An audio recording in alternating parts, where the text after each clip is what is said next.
Testing. Okay, guys, this is Bruce. Welcome to Convocourses podcast. And today, I don't have an agenda at all. I'm just going to be taking questions from TikTok. I'm going to be taking questions from YouTube, Facebook, LinkedIn, whatever. This is just advice from a cybersecurity guy. And why is my screen so blurry? Oh, man, come on. All right. Neither here nor there. This is a podcast, and we're just going to keep this one very, very light. So any questions that you have, I'm open to it. I'm going to start off with a question that I got over the week, and they said, without revealing any names, they said, I'm a second career, four-year cybersecurity technician that accepted a position at a company I won't name, global security company, and as an ISO, okay. And my last job was more of a system engineer side, but I work as in partnership with the risk management framework team, okay, and to get them an ATL, okay. I'd build the platforms, harden them with STIGs, and then use ACAS and patch them with an ACAS that I built from Department of Defense, okay. So scan it. Then on compliance side, while I never developed a system security plan, I owned a package that started from the start of the accreditation. I was fairly involved with the process producing the artifacts and the package for EMAS. Okay, that means like the lists, the port security list, hardware, software, okay, policy documentation, all that kind of stuff. Okay, good. And the POAMs. Okay. So I bought your books and downloaded the templates, just reaching out to say thanks. Oh wow. I was expecting a question and got a thanks. I think I'll be fine, but I wanted to show up and with some assurance for my employer. Wow. Glad to help. Glad to help. I thought it was gonna be a question. Turned out to be just a thanks. And you're welcome, sir. Appreciate it. That's why I'm here. That's why I do this. Because I used to be in your position. I used to be in a place where I was an IT guy, and they kind of pushed me in a position where I was doing GRC work, and I just realized there's not really a lot of good content about GRC. Not like, I guess there's different angles of it. There's some good stuff out there, but it's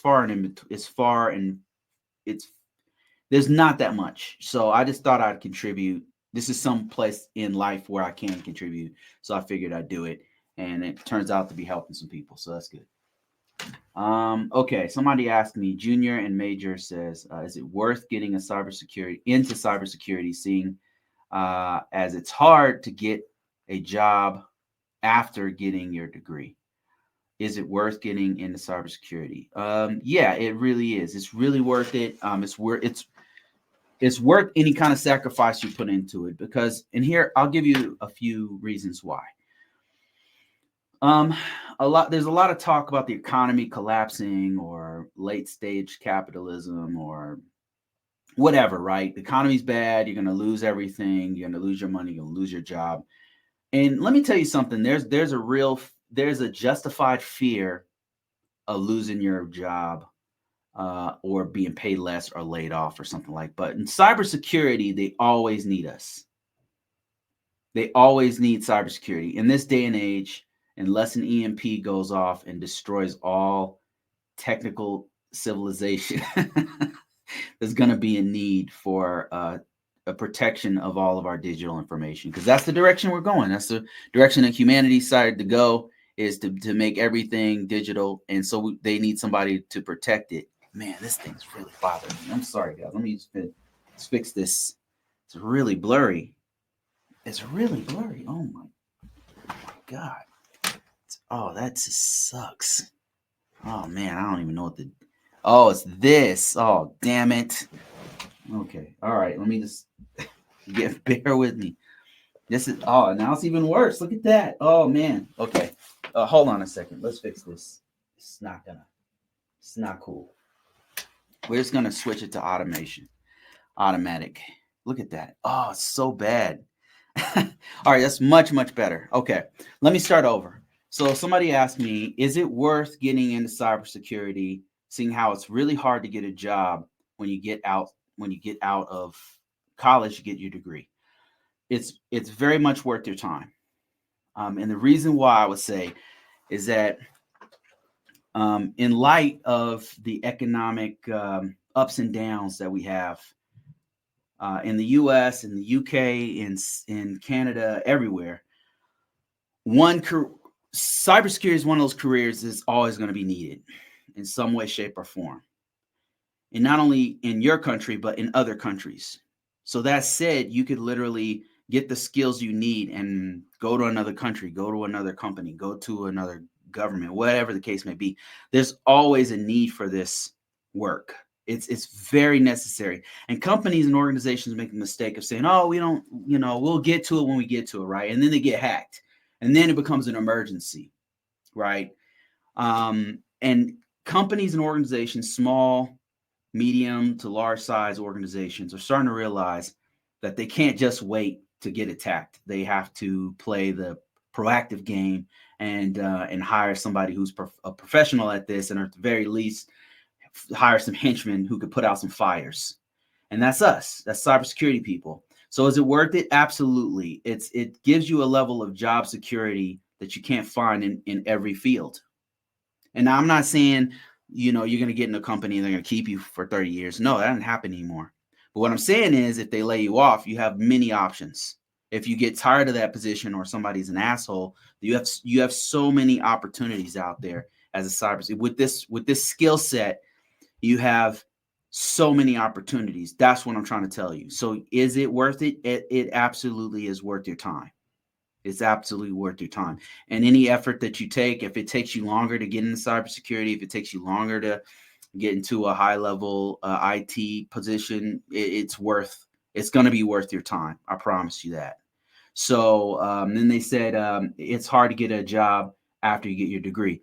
I would say yes or no, depends on what you're trying to get yourself into, right?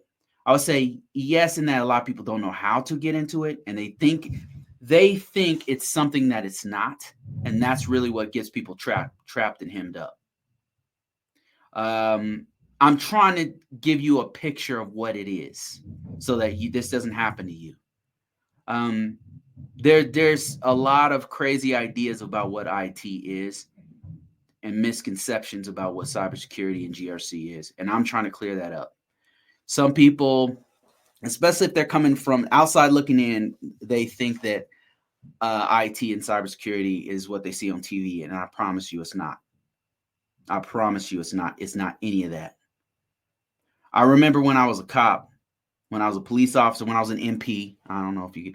I was a military police officer, and I remember when we went to the police academy in the Air Force, and a lot of people thought they were going to be like Starsky and Hutch. For the old heads out there, they thought they're going to be for a newer version of Starsky and Hutch's Bad Boys. They thought they're going to be busting down doors and shit blowing up and then walking slowly off into the camera, right? No, that's not what being a police officer is. You know what I mean? I say all that to say it's cybersecurity and IT, same thing. People have a misconception of what they think it is, and it's just not. And I'm trying to clear that up for you. The best way to learn it is to talk to somebody who knows. So talk to somebody who's on the inside, like myself, or talk to somebody who, like a geek. There's some geeks around you who those guys you've been bullying and stuff in school, those guys that you would never date, those guys who are a little bit too pedantic. They talk a little bit too much about Star Trek and Star Wars. Those motherfuckers. Those are the guys you need to talk to. Those are the guys you need to talk to. They'll give you the inside scoop of what this is all about. They'll tell you what's really going on with IT and cybersecurity. From an insider's perspective, that's what you really need. You need to know the lay of the land before you pursue this, because it's not for everybody. It's really not. It's really not for everybody. Let me see. I got some other questions here. This is going to be kind of loosey-goosey, guys. I'm just going to answer questions. That's all I'm going to do today. And it's open forum, very informal. And Ashley says, do you have a schedule template on how you conduct continuous monitoring for the year? That includes a schedule of coordinating with engineers and supporting artifacts. Ashley, yes, I do have one, and that normally comes from the organization, right? They're normally the one, right, in the organization I'm with. I'll give you a couple of examples of how it usually works as far as continuous monitoring and their scheduling. So the place I'm at right now is a federal organization, and when I say they, the decision makers, leadership, are the equivalent of our CISO. They put their heads to their office, put their heads together and said, look, here's our schedule of when we need to hit the security controls. And each system, we have many systems.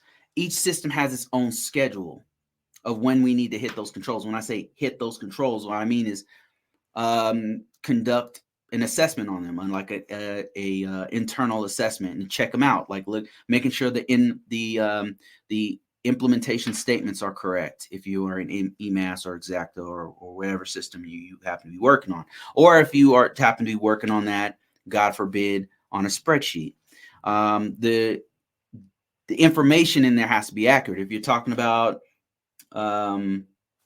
AU controls, are we still doing AU control? Are we still using ArcSight as a back end to suck in the logs? And then are we still monitoring them? Does our SOC team still do that on a continuous basis? Is the implementation statement accurate? Is the data accurate in there? Are the policies up to date? Has our organization looked at the policies and reviewed them properly? Has the CISO, CIO, whoever signed off on it within the last year? Those are the kinds of things we're doing with continuous monitoring. Of course, the technical things. Have we conducted a scan on our systems? Have we are the procedures up to date? Things like that. So that's what we're talking about when we're talking about continuous monitoring. And there is a schedule for those. My system has a schedule, its own schedule, and then they push that down to me. They email it, or we have a meeting and say, look, here's the controls we need to hit for this time frame. You got 1 month, 2 months, 3 months to do it. And then here's the next set of controls we're going to hit, or here's the next set of systems we're going to scan at this time frame. By the way, here's the scan from the previous quarter or whatever. So my last organization I worked for, federal organization, they also had a schedule, and I was a part of creating that schedule. So I would sit down with the rest of our GRC team, and we would come up with like a breakdown of when we're going to hit one set of controls, and then when we're going to hit the next set of controls. Or sometimes it would be like when we're going to scan these group of systems or these group of servers, and we would come out with that schedule from one part of the year to another part of the calendar year. So that said, what you can take from that is that your organization has to do the same thing. It shouldn't just be you. And if it's just you coming up with that schedule, you should be worried, because that means they're kind of putting everything in your lap and they're not doing things. It's a team effort, right? Cybersecurity is not just the ISO. It's a team effort. It's supposed to be. And you said, let me see if I answered this correctly. You said conducting continuous monitoring for the year, including schedule, coordinating with, So whenever we schedule it out, we do take into account who do we need to talk to. Like, for example, your PE controls, right? So our PE controls are physical controls. And so those are controlled by, let's say, a common control provider. And then maybe it's some kind of security unit.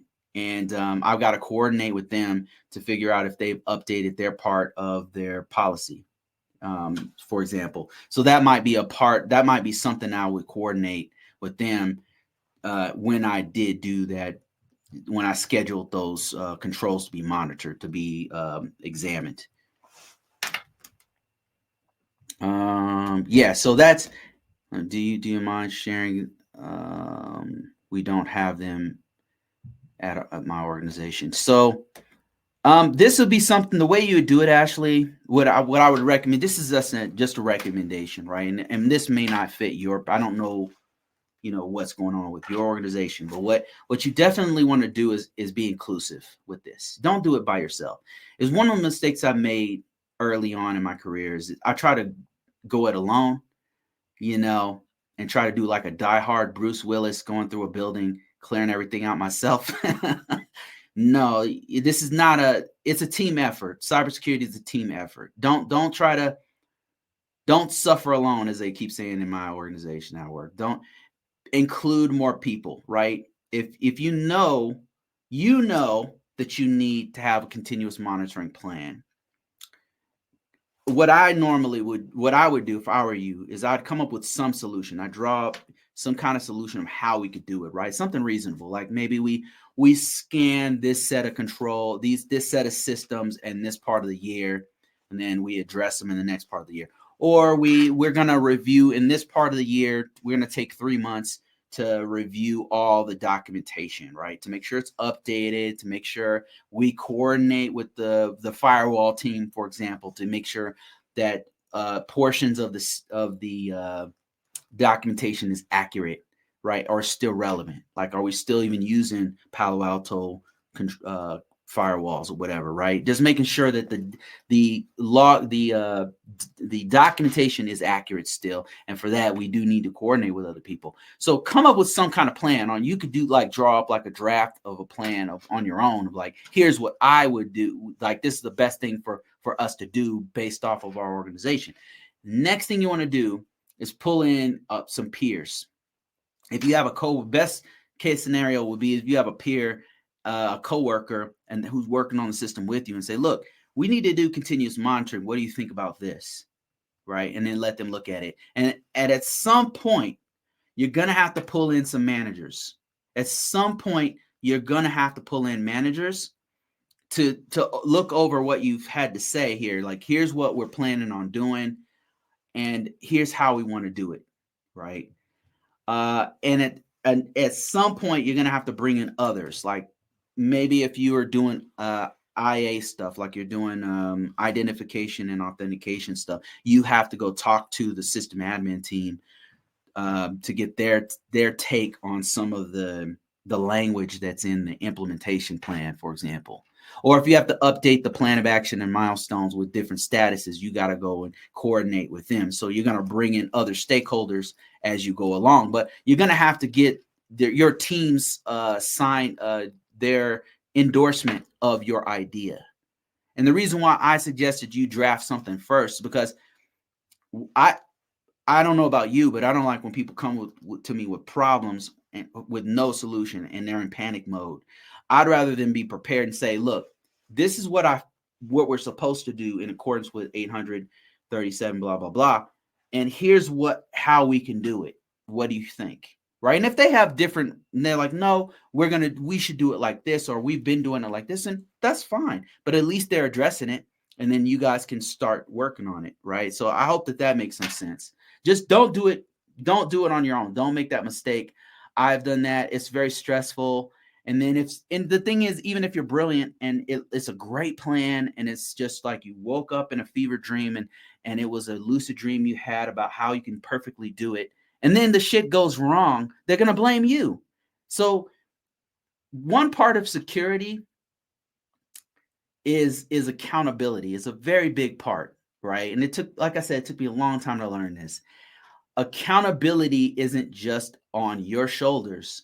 It's on everyone's shoulders. It's on the whole organization. As a matter of fact, the more people who step up and take some ownership of that system, of ownership of the organization, the more people who step up, the more secure the organization will be.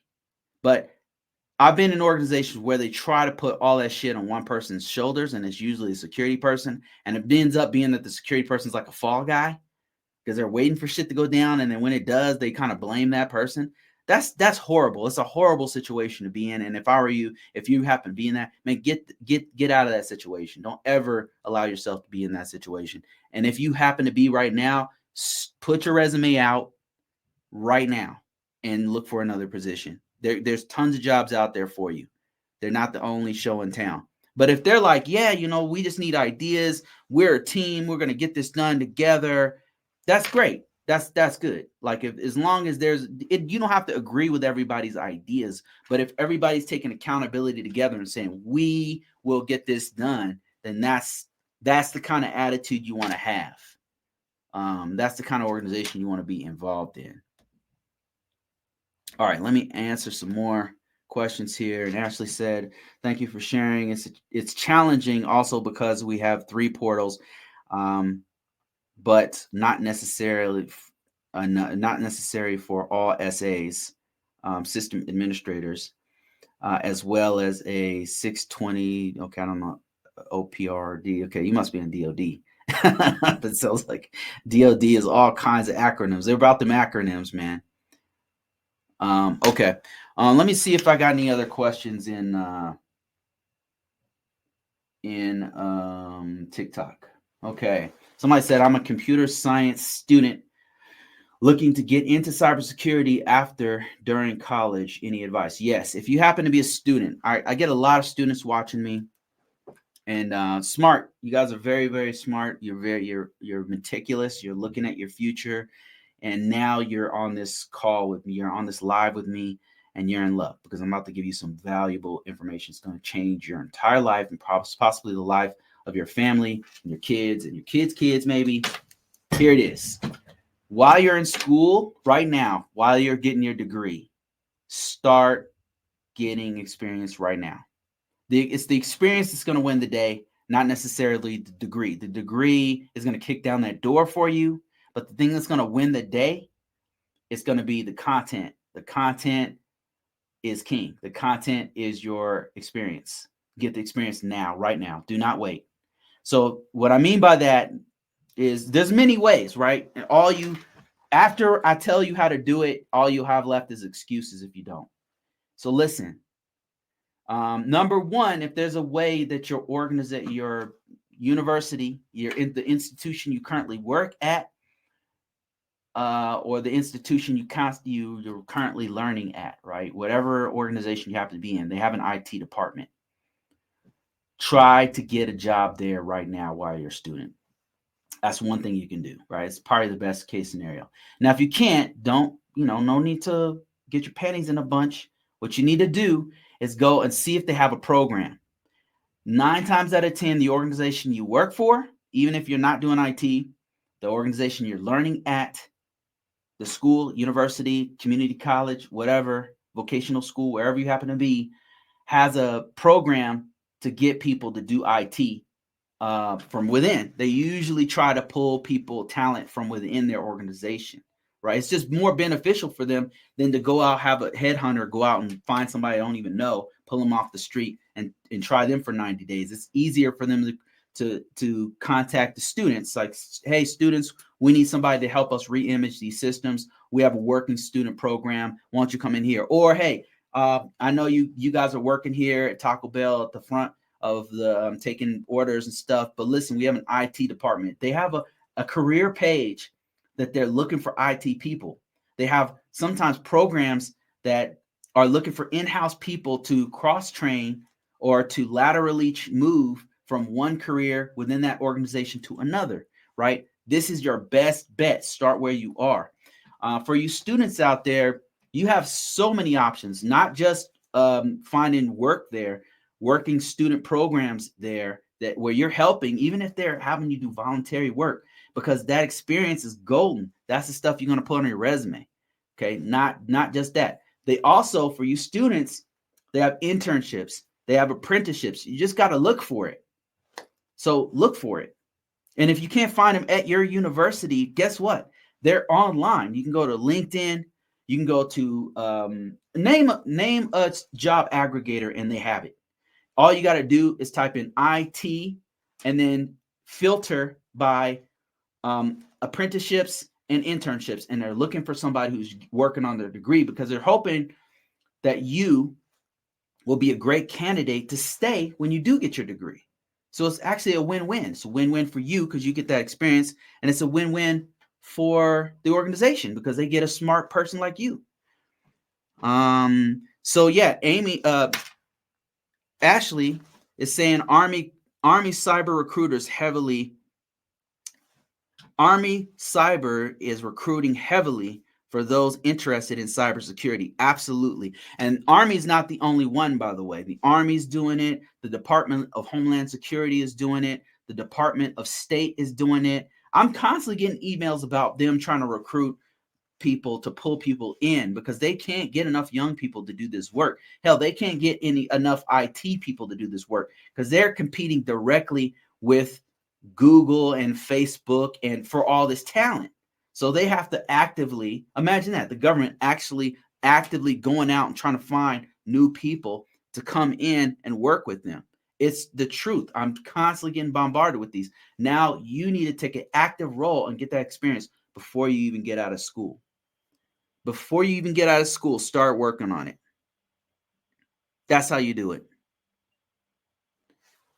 Lisa said, "Bruce, can I work with you?" Actually, one of these days, I might take you up on that offer. I'm being completely serious. I might take you up on that offer. Right now, don't have it, but it's very soon. But if you happen to be an instructor, if you happen to have some skill set, if you don't mind teaching, maybe you can. I can show you how I've been able to make some money on the side doing courses. If there's anybody out there who's interested in creating courses, I'll help you create the course. We can split the cost, split the time, split the resources, split the income that's going to come in from it. Just reach out to me at convocourses.com, contact@convocourses.com. And hell, you have to work for me. You could be an entrepreneur and we can work together. Right? I just don't have the cycles. I don't have the time to do as much as I would like to do, but I can show you. I would be more than willing to show you how I've been able to do it. Now, if you're doubting doing courses, just so you know, I've made over $100,000 just doing courses. Now, that's over the course of about 4 years, but think about it. If I had more time to do it, if I had more resources, if I had more help, how many more courses could I make? How much more could I push out? But you got to be willing to risk some time. It's not for everybody. That's for damn sure. Otherwise, everybody would do it. I want remote cybersecurity now. Well, I could tell you what I've done. I've been working remotely doing cybersecurity for since 2014. It blows my mind that I've been doing it that long and that it's 2024. Holy shit, I've been doing this for 10 years. Is that right? I've been doing this since 2024. Check it out. I've been working remotely doing cybersecurity for 10 damn years. You might think it's luck, but it's not. I had to work to get this. This is what you're looking at is a lot of hard work. A lot of hard work, guys. But I was persistent, and you can do it too. I think you can do it even better. I mean, after COVID, so many things. Oh, I was doing this before COVID. So, I mean, now it's way easier to get remote work. Before, it was hella hard. It was hella hard, y'all. Now it's more organizations are open to it. They're open to flex work and 100% remote, and all kinds of stuff has opened up. So it's way easier nowadays. I mean, I can't even sell my damn book anymore on that because it's too easy now. Before, it was hella hard. But listen, you can do it. Now you can do it. Like, I've got a whole book that breaks down how I did, but hell, I'll break it down for you right now. First of all, you should realize that it's not going to be easy. Even now after COVID and now after everybody's doing it these days, it's just not easy because it's very competitive, right? That's the reason why everybody wants to work remotely. Another thing I would say to you is don't just call me solo. Okay, listen. Another thing I would say is don't limit your options to just cybersecurity. Open up your doors to do any number of IT things. Now, I'm not telling you to do something outside of your wheelhouse. I'm just telling you include IT, cybersecurity. If you happen to be a database guy, a firewall guy, whatever it happens to be, open up your doors wide, right? Because there's many, many options. other than cybersecurity. So open up your horizons. Next, realize it's possible. It's more than possible. I've been doing it for 10 years. Over 10 years now. Crazy. I just can't even, it blows my mind that I've been doing this that long, because this used to be a dream for me, and I did it, and I'm still doing it. All right. How do you do it now? How do you do it? Tighten up your resume, number one. Tighten up your resume, okay? When I say tighten up your resume, if you want an example of that, you need an ATS style resume. If you want to get a sample of that, you can go to convocourses.net. You can download mine for free, but you can also just go to LinkedIn and look for other people's resumes. Whether you are in cloud, you're in GRC, you're an IT professional, you're a system admin, whatever you happen to be, you need to look for other people who've put their resume out there on LinkedIn and examine how they've been able to do it.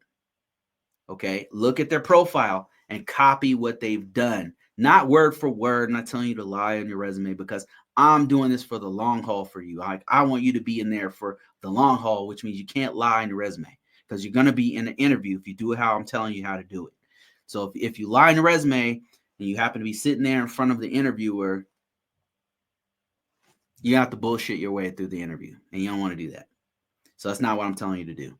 I'm telling you to take the skills you have and make them and make them sound like what you actually did.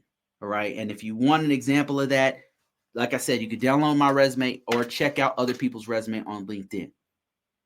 And check out how they did it. Okay, now I'm assuming that you have a great resume. I'm assuming that you followed my resume, my beautiful, perfect resume that's been getting me jobs for my entire adult life, and has allowed me to work from home for the last 10 years, making over six figures, by the way. If you followed all of that stuff, I'm assuming your resume is dope. On the top of your resume, what you want to do is tell them you're looking for remote work. You can use the following keywords in the top of your resume. Remote work, work from home. Those are the best two. I wouldn't stray from any. Those two are the best ones. Those ones are going to see. If you're open to it, flex work, even better. If you're open to that. Like if you want 100% remote, say remote, 100% remote. Looking for 100% remote. Looking for work from home. Period. Full stop. That's one sentence that you need to put on the top of your resume or on the top of your profile, right? Another thing you want to do is note any time within your resume you've worked remotely. Now, you might be thinking, Bruce, I've never worked remotely. I work from an office. Well, not exactly. Most of us have worked remotely in some way, shape, or form. Now, let me explain it to you. So if you have, most organizations have a site, an alternate site that's somewhere else. You've had to do telecommunication with your group, with your peers, with your bosses even. So you want to note that you've done projects remotely. You've done full-blown projects using these tools that you need to do remote work, which is things like maybe you've had to use RDP. You had to remote into somebody's system. You had to coordinate in meetings, like I said before, using Zoom, using Teams, using whatever, right? You want to annotate whenever you've done that. And the reason why is because the people who are going to hire you are going to use these and rely very, very heavily on these types of tools. So they want to know that you're comfortable with them, right? I'm not telling you to lie. So, oh yeah, I've worked remotely for 5 years. No, I'm not. That's not the way you word it, right? You just simply put in there that the project that you worked on, what you did using Teams, using Zoom calls, using you just want to annotate that the tools you used for the trade of doing remote work, right? It's kind of a sneaky way to get the remote work stuff in there. Like even in the interview, if they ask you, have you ever worked remotely before? Well, I worked from an office and most of our work was done remotely. Like we had several sites all around the world. And so yes, in a manner of speaking, I've not worked from home, but I've done a lot of remote work with my coworkers around the world at my last 2-3 jobs, whatever, right?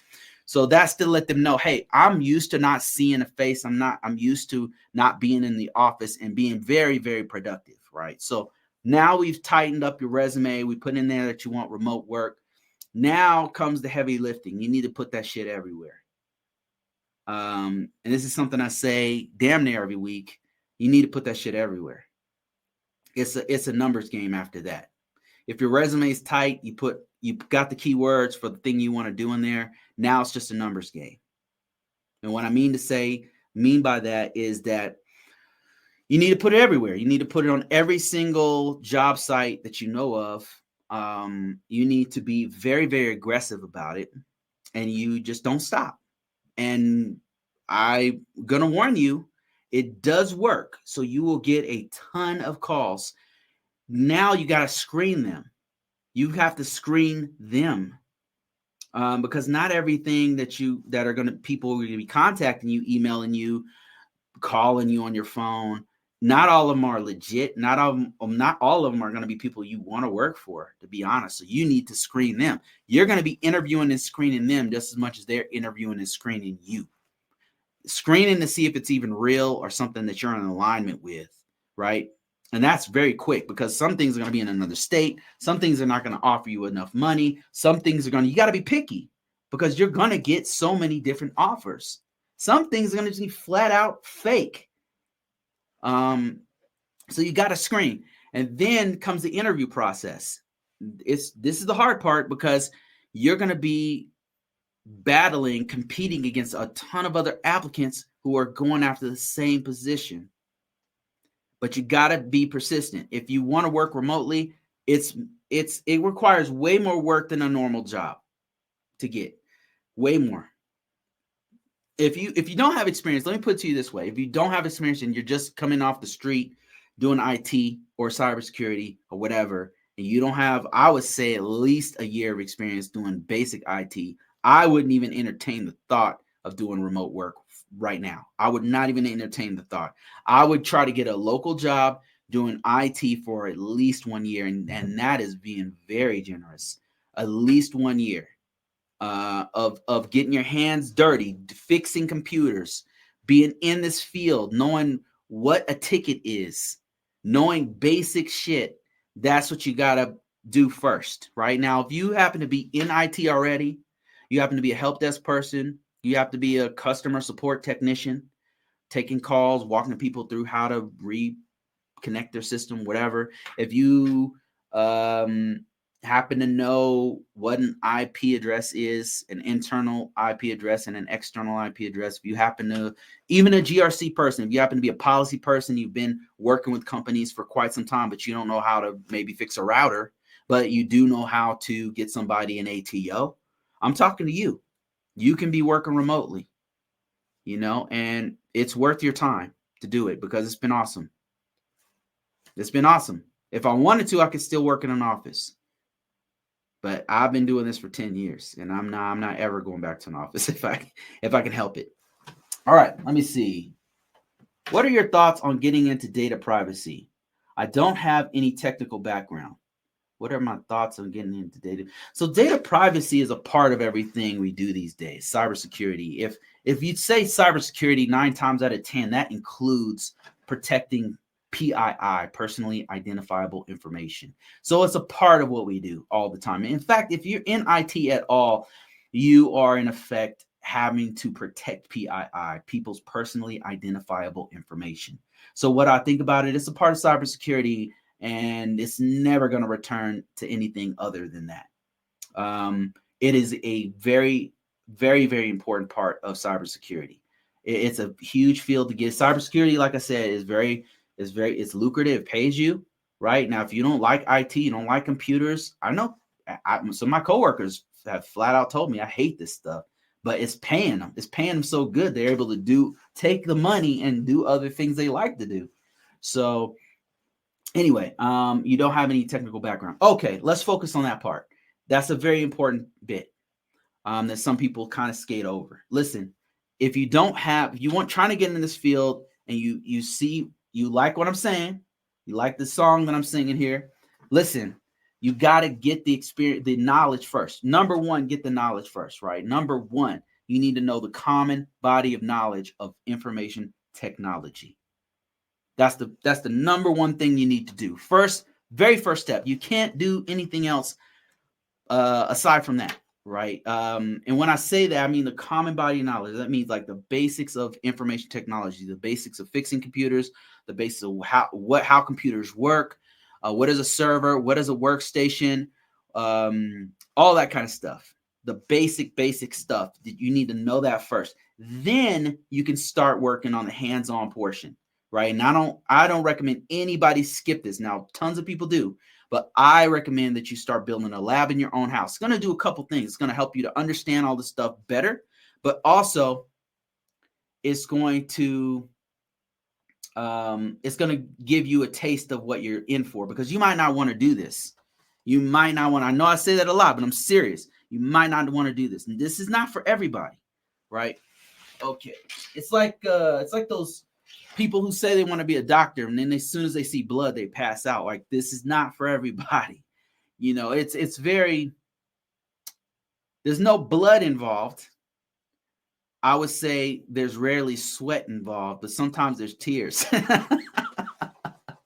It's emotional. Like, it's, people get very emotional in cybersecurity, which is why a lot of very smart people in this field don't get into it, because it gets a little bit, it gets a little emotional sometimes. You have to deal with all aspects of the organization. You've got to deal with your upper level, C-level execs who think they know everything, right? And you got to very quickly, you've got to have your vocabulary together. You have to have your shit together, and you got to be very brief and put everything in executive summary for your C-level execs.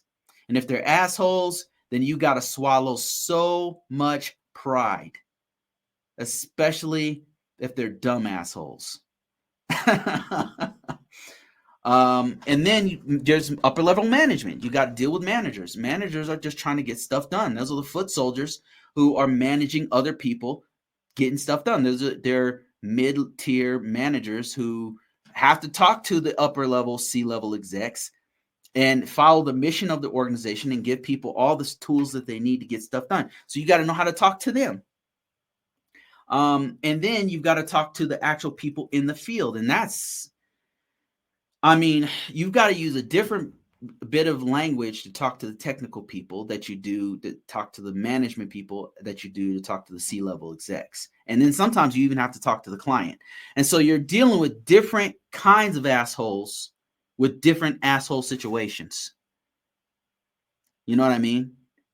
So no, I mean, not everybody's assholes, okay? Not everybody's, but you got to be prepared for that, because they do show up. And I'm just kind of toughing you up for the hardest part, which is dealing with the assholes. 9 times out of 10, they're not assholes. People are just trying to get stuff done. And you're dealing with mostly people who just want to get through the day and get their job done. So they're not going to be assholes to everybody. They're just trying to get their stuff done, right? So, but you've got to be able to communicate with them in such a way that things get done. And that's where the cybersecurity part gets hard, because the firewall guys don't normally have to worry about that. The, I don't know, IPS, IDS guys don't really have to worry about that, right? They can just go in a closet, fix their stuff, and then they're done. They don't have to talk to anybody. The rest of the twiddle their thumbs, whatever the hell they do the rest of the day. I know, because I've done that. I've been on the operator side, where all I'm doing is fixing computers and playing whack-a-mole all day. And I've been on the side where I'm an analyst, where all I'm doing is just watching a screen all day, waiting for incidents or creating content to get the incidents or whatever.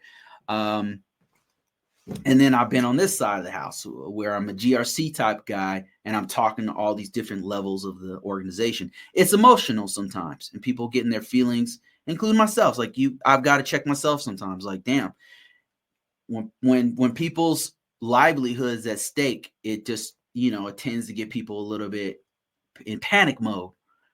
And livelihood, what I mean is, like, some of the stuff, if the organization got attacked and they can lose millions of dollars, then that's a problem. If they really, really need this security report tomorrow, right? Or they can't get this contract with this other organization, and that is that is a puckering situation that they need to get through. So that's what I mean. Okay, let me see here. I probably completely messed up that one, but let me see. Affordable GRC certifications. I would recommend, if you're trying to do certifications, don't think about affordability. Think about what you think about your long-term gain, right? Think about the long-term. Think about the journey. Don't think about the money you're about to. You're investing in yourself, and that shouldn't. Investing in yourself shouldn't have a limitation. So find a way. That said, CompTIA Security Plus is one of the best ones you can do for GRC if you're worried about your pocketbook. You still in ISO? Yes, I'm currently an information system security officer right now as we speak. I go back to work on Monday. It's gonna suck. Is it possible to get a GRC role without a degree? Yes. Without certifications? Yes. I asked because a program making these claims. Yes, there are, LV. There are organizations that will hire you as a GRC person with no degree. There's some that'll hire you without a certification. The one thing they'll get you on is experience. The one thing I would say that they'll get you on is experience. Like if they're gonna take you without you having a degree or certification, normally they're gonna expect you to come in with some kind of experience. I think that I'll give you an example. If I had no CISP, if I had no degrees, I'm so sure I could get a job doing some kind of ATO for the government because I've just done it so long. If I just had my skill set, if there's one thing I would keep if I had to drop everything else, it would be my experience, my skills and my experience. Because that's the one thing. If I put on a resume and they put me in an interview, I'm gonna get the job because I just have a lot of experience starting new systems, finishing new systems, doing continuous monitoring. I could talk a person through the entire process of what to do from scratch with no notes and no Google. That right there is invaluable. So yes, these organizations, they do exist. I mean, these jobs do exist. They're not gonna pay as much. Well, it depends. Like if they're looking for a person with a lot of experience, then they'll pay the shit out of you. But if they're looking for somebody to just come in off the streets, so to speak, from another, let's say you were an IT professional, you were a help desk person, and they're willing to take you with no degree and no cert, and they're willing to take you, but they know that you have experience in IT, then yes, it just probably isn't going to pay as much as a position that does require a degree. I'm just being honest with you. There are exceptions. Sometimes what organizations will do, it sounds crazy, but what they'll do is they'll say, listen, we need you to have this certification. This is what happened to me, actually, one of my jobs. They said, we need you to have a CISSP. Can you get it in 6 months? We'll hire you, but this position requires that you have a CISSP. Can you get it in 6 months? And I said, hell yes. And then I proceeded to not get it after they hired me. No, I mean, I got it, but it took me like a year to get it. I didn't get it in 6 months. But yeah, yes, to answer your question, it does exist. I'm a computer science student that wants to work in cybersecurity. Any advice? Is my degree worth it? Yes, yes, yes, yes, yes. So in this field, in cybersecurity, what the headhunters are looking for typically, as far as degrees are concerned, for your job descriptions and requirements that require a degree, normally what they'll do is they're looking for a STEM degree, right? With experience. They're looking for experience first. Number one, experience. With experience, you can have a freaking liberal arts degree. Like you could have an Egyptology degree. I've seen it. I've literally had one of my coworkers had a damn Egyptology degree, and he got the job because he was experienced. All right. That said, the ones that the degrees that they're looking for are STEM degrees. Computer degrees first, and then STEM. STEM is science, technology, engineering, and mathematics. One of those. They're highly respected, but they're gonna expect you to know your stuff when you come in the door. So you're gonna have to know a little something. You can be exempt from the perfect degree. You can be exempt from the perfect certification, but I'm telling you, experience comes first, and knowledge is without exception. They're gonna expect you to know some stuff about computers. If you have maybe you have a bioscience degree or something, a chemistry degree or something, they're still gonna expect you to know some computer stuff if they hire you. That's why I said, "Hey, Bruce, how you doing?" Let me see if there's any more questions over here on YouTube or Facebook. Let me see. Somebody's got the Death Note icon on here. Let me see. Somebody said, Michael says, "Hello, I want to ask how many years of IT experience would a person need to transition to cybersecurity?" It depends on the position. I've seen people with very, very little IT experience come into a cybersecurity position. They do exist. Any kind of IT experience is going to help you out. It depends on the position, though. Like if I sit here and say, "Oh, it's going to take you 2 years," that's not necessarily true, because some jobs will take 8 months, 2-3 months. I mean, some take no experience. They do exist. They're not, you're not going to find them everywhere, but they do exist, right? How many years? I would say on average, it really depends. I can't sit here and say, "Oh, it's going to take 1 year, 2 years." The most important thing I would say, Michael, is any experience you do have, make sure you emphasize and highlight the cybersecurity aspects of your experience, of your IT experience. This is something that a lot of IT professionals do not do. They just don't know. They just don't know, right? So what you got to do is go through your resume, your ATS style resume. If you don't know what that is, you can go to convocourses.net and download mine to get an example. You can also, if you want like wording, you go to LinkedIn, look at other people, how they word it and stuff. Cybersecurity professionals, how they word their experience. What you're going to want to do is focus on all the security things you've done. Loading patches, updating operating systems, uploading applications, updating applications, updating cyber operating systems. If you've ever worked with any kind of cybersecurity tools, such as scanners or IPSs, IDSs, firewalls, any kind of tools, Nmap, any kind of pen testing tools. If you have done any of that, but you've done, you've locked systems down before, those are called security controls. Like maybe you've actually implemented security controls that are in a line with NIST 853A or 853 or CIS controls. You might have done things for PCI compliance. You might have done things for HIPAA.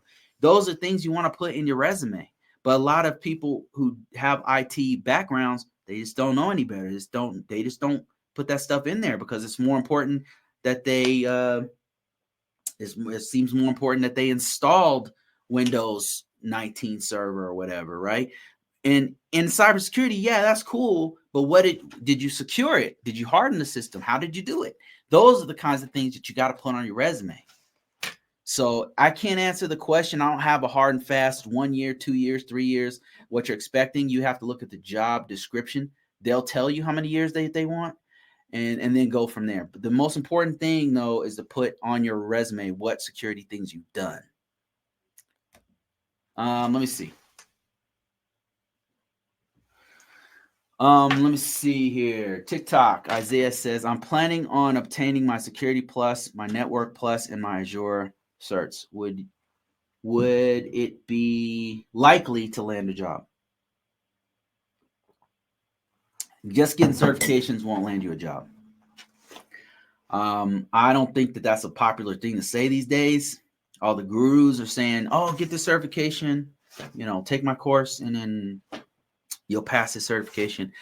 I'm just going to tell you the truth. From an insider's perspective, what they're really looking for is experience.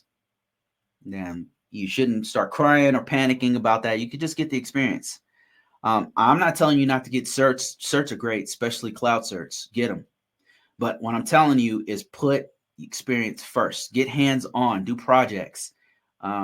If you get in an interview, be able to tell them, I know exactly how to use Splunk. I know exactly. I've used it before. I've used it.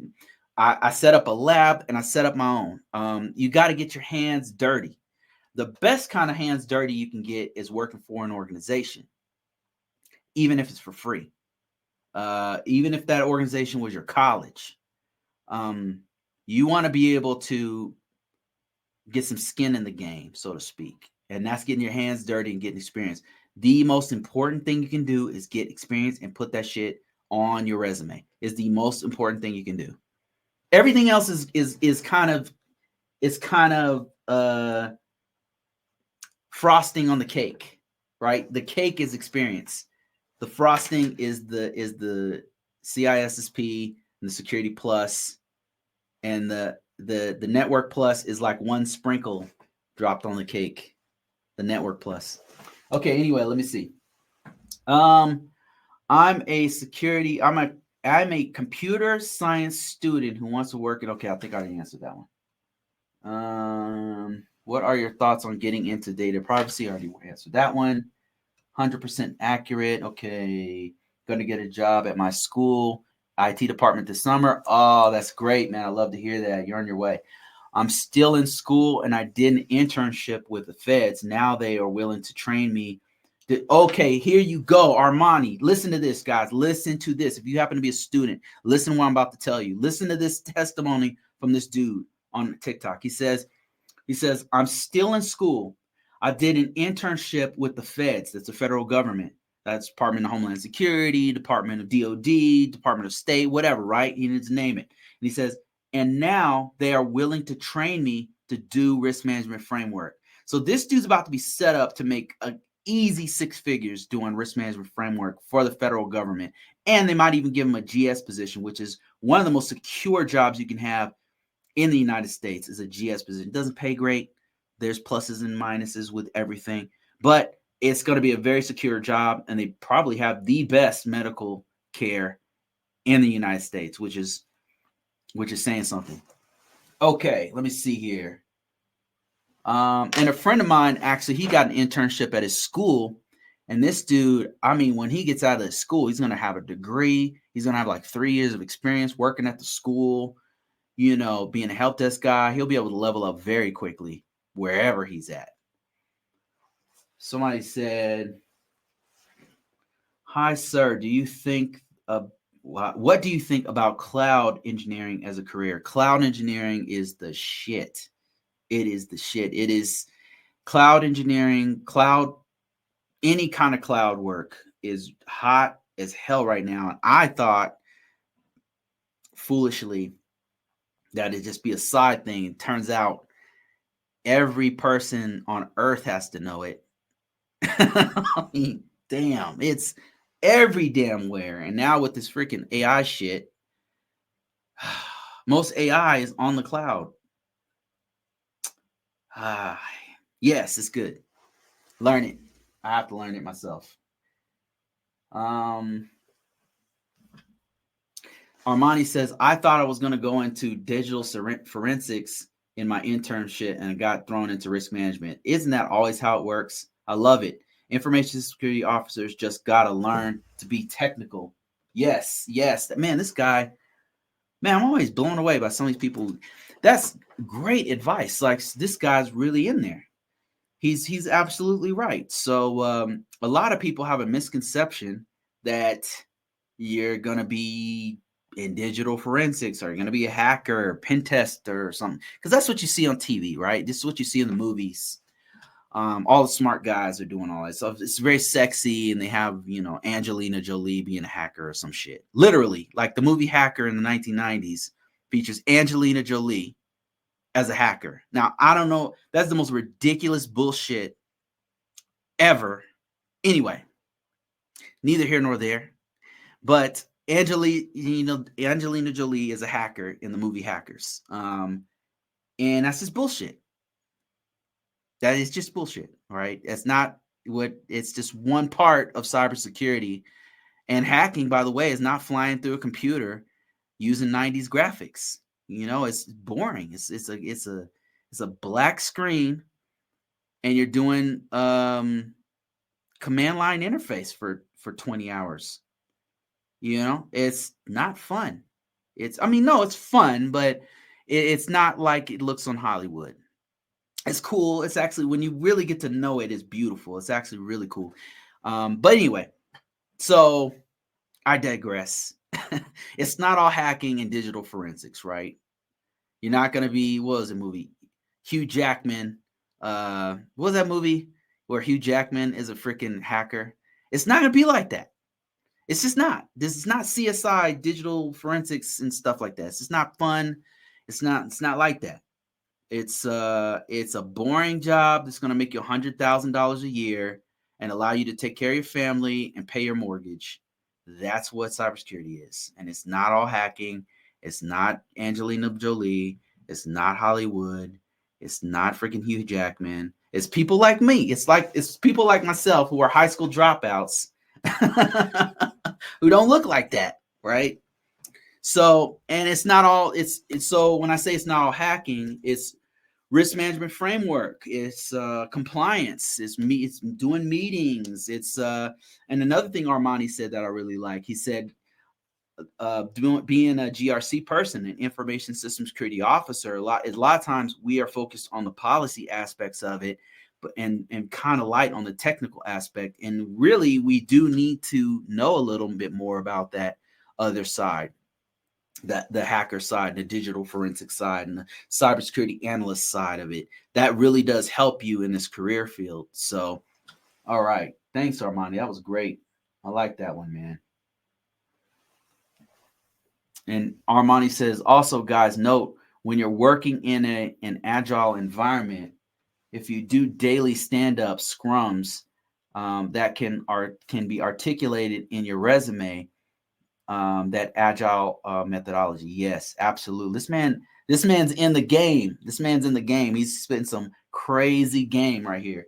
Some of the project management stuff really needs to find its way in your resume, because that's what all the large organizations are using right now, is the project management methodologies like agile and tools like Jira and tools like methods like Scrum and all that kind of stuff. If you know that stuff, if you work with it, make sure it finds its way on your resume, either in the skill listing or somewhere peppered throughout your experience or anywhere like that. Put that stuff all over, because they're employers and headhunters, technical recruiters are looking for that kind of stuff in your resume, because they're using it in there.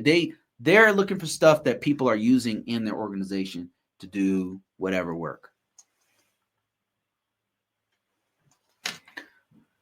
Let me see. Somebody said, when they ask us for 8 years of experience with ISO,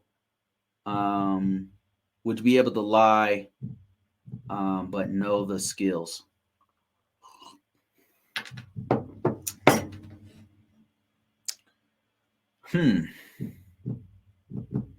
I've said it before. Don't lie on your resume. Especially in cybersecurity. And the reason why I emphasize this, and I'll stick by that, is that when you get in think of it long term, okay? Think of this as it's a journey. This is a journey that's going to last you a long time. You're going to be doing this for a long time. Now, listen, I understand, like, you might be in a tight spot. You really got to get this job. And that's why I say use the numbers game. I don't recommend lying on your resume. I think that you should go the numbers route. Let me explain what I mean, okay? I understand you got to do what you got to do. All right. So you as a man or a woman, right? I can't tell you how to run your life or whatever, right? You got to do what you got to do. And I don't blame you, to be honest with you. Hard knocks life. You got to do what you got to do. I'm not telling you not to lie for a moral reason, for ethical reason. I'm telling you not to lie because that's not the best play. The best play is the numbers. And let me explain what I mean. So, listen. Number one, get the knowledge, get the skills. That's something that you control. You can do that totally. You may not have 8 years of experience, but that's what they're looking for. Tell them how many years of experience you actually have and match yourself up with organizations who are looking for you. Usually, a little trick is that they're not. Sometimes they'll say 8, but they'll take 4. You know what I'm saying? They're saying 8. They a lot of times their requirements is the most ideal candidate that they could possibly get. They're aiming for the moon. They're trying to get 100% of everything they want out of those employees. But you might be a C plus. You are C minus. They're looking for A plus, right? What I'm saying is a couple things. Tell the truth on your resume and come correct. And line yourself up with people who are looking for you. Number one. I'm not telling you to make a shitty resume. I'm telling you to make the best possible resume with what you have. Now, if you had a year, if you had, okay, listen. Okay. If you had 8 months of experience and you want to say a year, I mean, come on, right? But if you have 8 months of experience and you're trying to say you had 3 years, that's probably going to come up, because the reason why I tell you don't lie is because with these cybersecurity jobs, right, if that's what we're talking about, they're going to contact your previous employers a lot of times. And they're going to ask them about your resume. They're going to have your resume in front of them and say, hey, has Kendall done X, Y, and Z? Oh, and they were there for 3 years? And they're going to be like, no, Kendall was here for 8 months. And they're like, okay, well, Kendall's a liar, you know, or they're going to ask you at the very least, they're going to be like, hey, Kendall, like I said, we saw that you have 8 months of experience. Like, do you mind if we contact your employer? Right now, if you have something in with your employer and their employer is going to say you had 3 years, and okay, I guess you can say whatever the hell you want in there. Right. But I think that it's better to be truthful. And I'm not saying that so you can be good or moral or whatever, right? And obey the 10 commandments or whatever. I'm telling you, because the best play is to be real. And it's a numbers game. So you be as real as possible. You align yourself with people who are looking for you. And then you put your resume everywhere. Everywhere.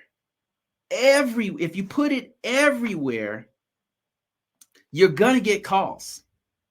You're going to get emails. You're going to be people messaging you. You got to be aggressive. That's the numbers I'm telling you to play. And not embellishing, not lying on your resume. I don't recommend that. I don't recommend it. If it's a couple months off, I mean, come on.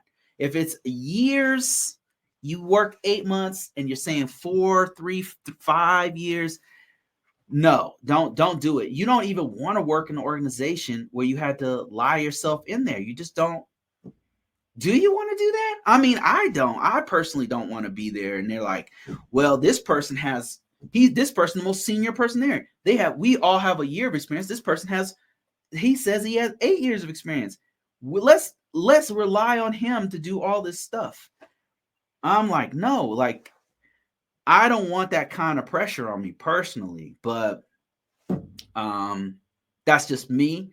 And you guys are grown-ass adults. You can do what you want, what you feel is the right thing to do for you and your family. And who am I to tell you what to put on your resume and how to run your life? I'm just telling you what I did and what worked for me. I was truthful on my resume, and I put that shit everywhere. Even when I had 4 years of experience doing IT, that's what I put on there. And I put that shit everywhere. I put it on Dice, on Monster, on CareerJet, on I don't know, Simply Hired, on Indeed, on LinkedIn. I put it everywhere, and that's how I got the numbers. Is how I got these jobs. The numbers. I played the numbers game. I don't want to waste my time trying to lie my way into one position when I can play the numbers game and get myself so many more opportunities. I want to spend my time sorting through opportunities and filtering out the best the work, trying to get to the best opportunities. So that's just me. Okay, let's see.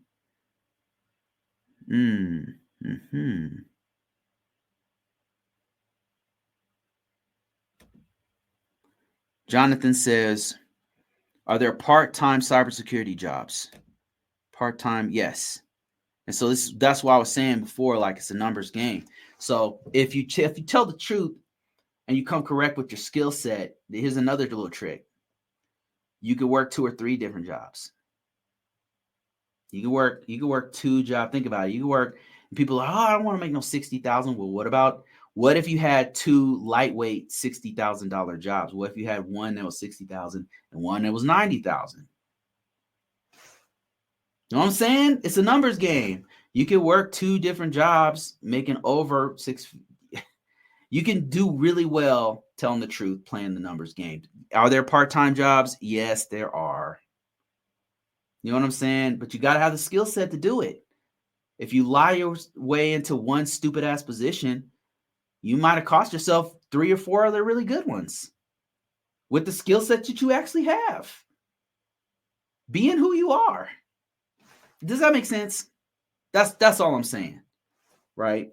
I don't want to have 2 different jobs. I got too much other stuff going on. I got some side business stuff going on that I don't have time to do. It's called overemployment, doing more than one job. I've done it before, and man, can you get paid doing it? Yes, you can. Okay, let me see. Larry, how my man Larry, how you doing, sir? How are you doing, Larry? He says, would that mean suggesting multiple different styles and types of resumes, not just ATS? Well, Larry, what I've done is all of my resumes are ATS style resumes, because all that means is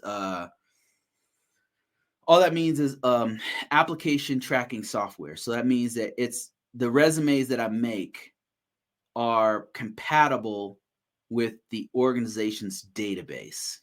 They have a database of resumes of potential employees, and when they pull in your resume, if it is in a certain format, it can easily be absorbed into their system.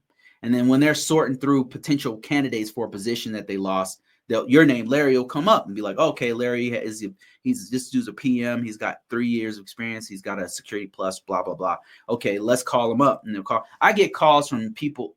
I'm in databases from like 4 years ago, and people are still calling me whenever they lose somebody, a position needs to be filled. They'll call me, and I'm not interested, right? Or whatever. Or I'll pass it to my newsletter, or whatever. So I'm getting opportunities all the time from. So that's what an ATS style resume is. But what I will do, you bring up a really good point, because what I will do is I'll have 2 resumes that focus on 2 different job skills that I have. And so at one time, I was both a GRC guy, which I still am, and I was a cybersecurity analyst. 2 different jobs. One, cybersecurity analyst focuses on it's like a SOC analyst. It's like that's not telling you anything. They basically look at all of the potential security incidents that are coming into the system. They look at logs all day long. It's shift work, and you're looking at logs, and you're trying to see if anybody's trying to infiltrate the network, or if there's a virus on the network, or if there's some kind of security incident, somebody doing something they're not supposed to do on the network. You're just kind of like a police officer, an IT police officer, looking through all the logs, monitoring everything, making sure nobody's doing anything, so insider threats or whatever. And if there are, then that's the incident, and then you have to let you've got to follow it up by incident handling and all this other stuff that goes with that. So that's one whole other cybersecurity job that I had, and a whole nother resume that highlighted all of those things that I know how to do. And that was like A little bit of digital forensics was in there. Some of the digital forensics tools was in there. I had things like ArcSight. I could build an ArcSight system from scratch in 2 different kinds. I had I knew how to do IDSs and IPS. This is a long time ago, so I forgot all that shit. But that was all on my one resume, right? And then my other resume highlighted all my GRC stuff. So I had 2 different resumes out there on some sites like monster.com, Dice, Career Builder, and dice.com all allow you to have 2 different resumes. Hell, you could just make 2 different accounts and do it, but they'll allow you to have 2 different resumes out there, so the employers could be like, they'll find you based off of what skill set you focus on. Like Larry, let's say Larry's a cybersecurity guy. He could put, oh, I'm a security plus. I work with this and that team. We did incident response on this and that. And that's one resume, right? And then on the title, he puts cybersecurity specialist. And then on another resume, Larry happens to be an 8-year project manager, and he's led 15 different teams doing project management. He knows how Agile is. He knows what Scrum is. He knows what Jira is. He's worked with all of these different federal organizations. So you got 2 separate resumes, and one highlights one set of skills and one highlights the other set of skills. You could even mix and match and say, on this one, on the very top, you have all of your, let's say, cybersecurity specialist stuff. And then you kind of mention offhand, oh, yeah, I also do project management, blah, blah, blah. And then on the other one, you focus on project management. And on the top, it says project manager is the title. And you are PMP and you do Scrum and all. And then in the bottom, and you kind of put in, oh, yeah, by the way, I have a security plus and I know how to do X, Y, and Z with security stuff and implement patches and stuff. So I've done that, and that shit works. Okay, let me see. Got some other stuff here. I've been talking for about a little over an hour, guys, so I'm not going to talk too much longer. So if you have any questions, just let me know. Let me see here. Man, this dude Armani, man, this dude knows his shit, man. Thanks for that. I always appreciate people schooling people on this. How do you get into the field without a clearance? So there's a misconception that people have that they have to have a clearance to get into cybersecurity, and that's just not true. So first of all, I happen to be in the federal government, but you should know the GRC is across every industry. It's not just in the federal government. You have it in the retail sector. You have it in financial sector. You have it in the manufacturing sector. Every sector, every single sector has some form of GRC work, which is all security work, right? I'm going to get to clearance part in a second. And then you have different types of cybersecurity people. You've got firewall guys or cybersecurity people. You've got crypto guys, crypto analysts guys, cryptographers, the guys who make cryptographic modules, the guys who are real super smart math guys. They're technically cybersecurity guys. You've got you've got software engineers who are cybersecurity people who look at the source code and make sure that it's secure, so it doesn't get hacked when they put it out there on an app or something. You've got people like me who do mostly policies and working with different organizations, but you've also got your super high speed cybersecurity guys who everybody knows about, your pen testers, your hackers, you got digital forensics guys. You've got all different aspects under this gigantic umbrella of cybersecurity. Now, some people would split hairs and say, well, if it's information security, then it's different from cybersecurity. Whatever, motherfucker. I don't care. Whatever. Right? I'm not talking about whatever. Right? I'm saying cybersecurity is a big field. Okay. Can we at least agree on that? All right. So look, what I'm trying to tell you is not all of these jobs that I just mentioned require a clearance. A clearance, not to be confused with cybersecurity. A clearance is for people who do classified work. Now, you might be thinking, well, Bruce, that's not necessarily true because you have to have a background check and you can have a public trust. Okay, public trust is not actually a clearance. It is lumped into a clearance, but it's not actually a clearance. Okay. And yes, you have to have a background check, but that's also not a clearance. So when we're talking about a security clearance, we're talking about secret, top secret, some kind of classified information where you have to be read into a program. You have to be, what do you call it?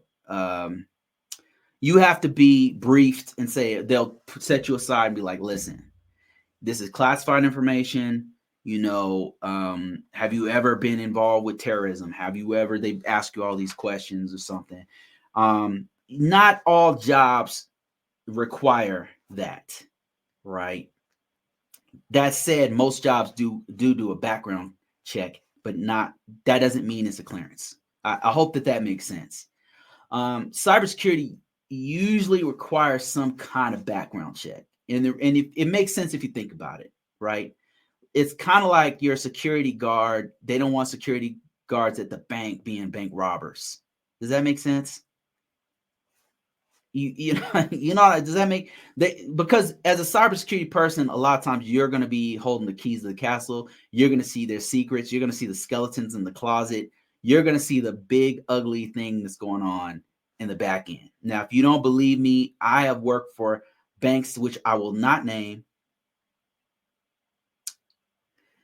that I was a member of, and just came to learn many things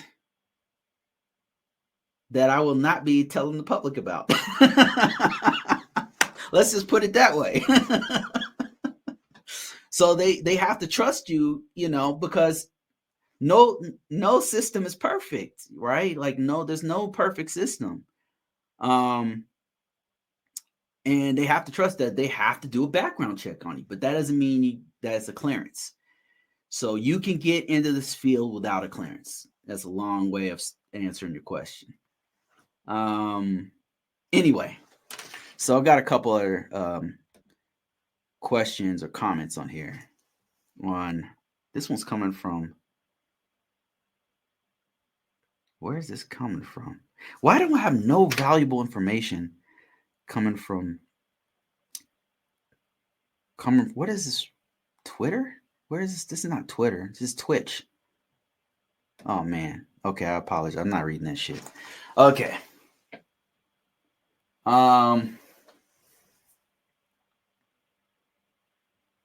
Also not expected by many is the amount of project managers that's expected as an analyst. Project management is the shit. I talk a lot about that on this channel because I think it's very valuable. And the bigger the system is, the more important it is to have project managers on to help us, to guide us through the process, because it just gets too big. There's too many moving parts. There's too much stuff going on. So I found project managers, whenever you have them in there, project managers and program managers, whenever you have them to guide the process, it's just way smoother. When you don't have them, it's just chaos. It's just chaos, man. Does it make sense to make a career change in IT in your 40s? Yeah, of course. Absolutely it does. I mean, I'm in my 40s. I found out that I basically have to make changes to the way I'm moving. The older I get, the more I have to make changes. Couple of examples. A lot of organizations will try to get me in a manager type position, and I am not interested in that. I am so completely not interested in that. But I am interested in getting sharper and in some of the things I need to know. I am very interested in that. I'm very interested in if they have something where I need to level up technically. I'm interested in that.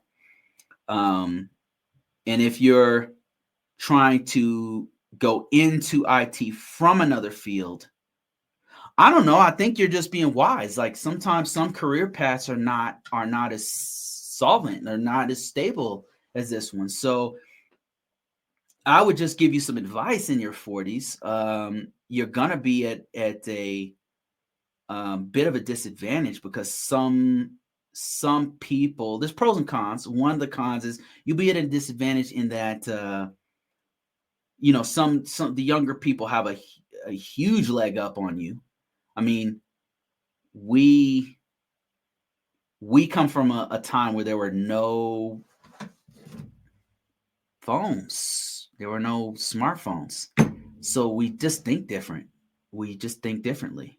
If you happen to be in your 40s, you know what I'm talking about. We think, you sit down with some Gen Z and even some millennials, and they just think totally differently, right? It's totally different. Like, I don't understand it sometimes, to be honest with you. And some of it's good and some of it's bad.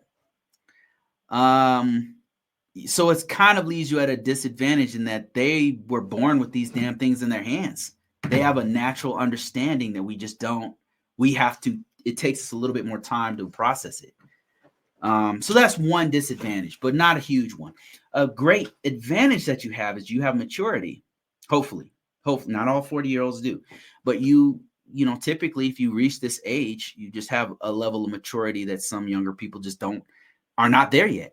And cybersecurity really, and IT in general, needs that level of maturity. So I would say don't be discouraged. One thing I will say is that you might want to consider some of the offshoots of IT, like project managers. Project management is a really good fit for older folks because you have a level of maturity and communication skills that some people in IT don't have. So you have a huge advantage in that area. IT management, once you learn the ropes of what IT is, once you have the common body of knowledge, you can easily come in there and just rule the roost because you'll have a level of maturity that a lot of people in IT just don't have. They just don't have emotional intelligence. I mean, they're very brilliant, but many of them are just not very smart, if that makes any sense. I don't know if that makes sense to you, but there's a lot of very smart people who are very stupid in IT. Does that make sense? Have you ever met a very smart person who was very stupid? There's a lot of those in IT. And so if you've been blessed enough to be in your 40s or 50s and made it this far and want to make a career change, there's definitely room for you here. I will say they think very differently. And you'll have an advantage of having maturity that a lot of IT professionals do not have. You do have a learning curve in IT, especially if you're coming from a completely different career path. I'm not talking about project managers. I'm not talking about, like, you have, as a project manager, you have some exposure to IT and how the organizations move.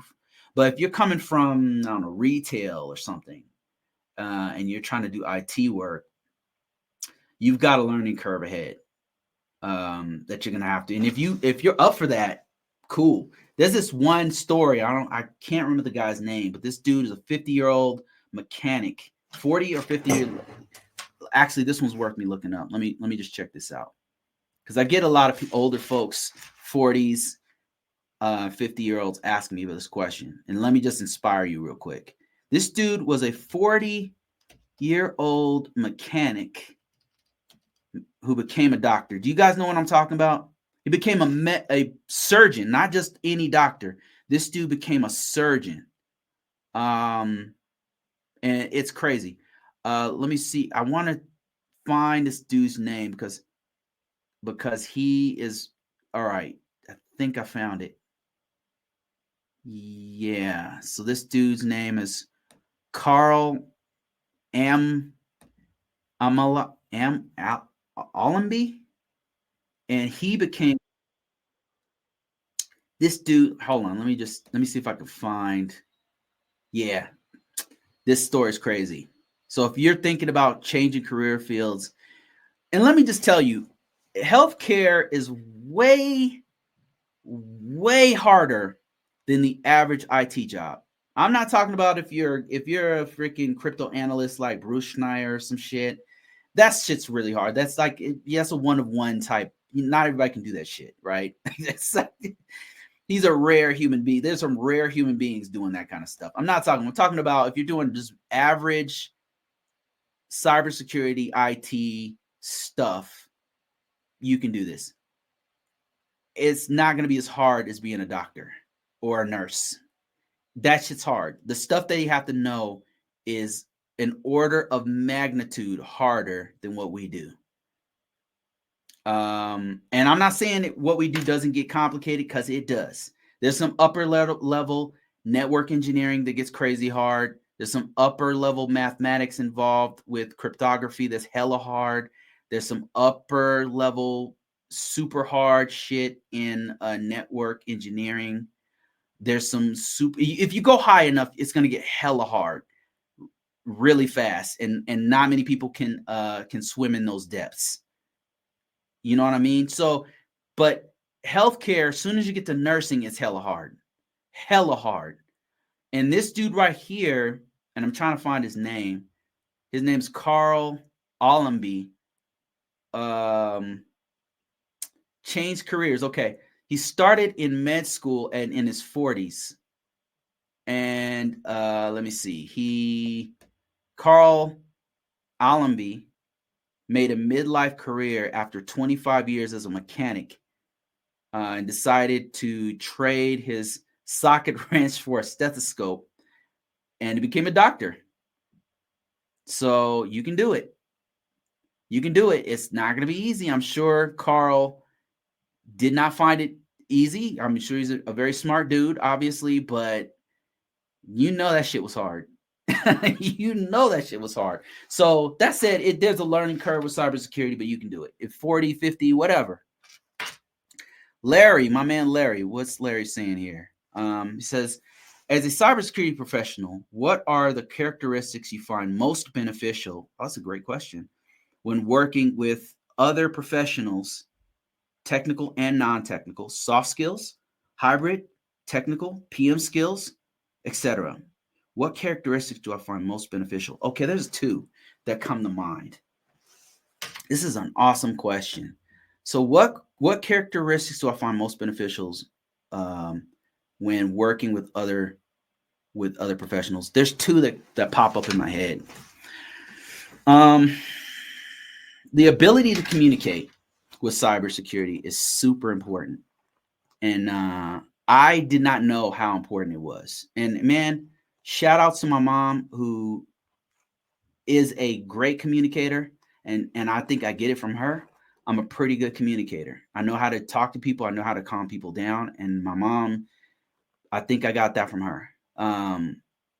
So communication is super important as a cybersecurity person. It's super. And then the thing is, especially if you're doing GRC work, I don't think the same can be said maybe about the firewall guy type. You know, the people who are working on the actual tools, the hardcore dudes are in a closet doing cybersecurity, because there are those guys, right? There's the guys who run the IPS and IDS or the firewall, or they don't have to talk to humans.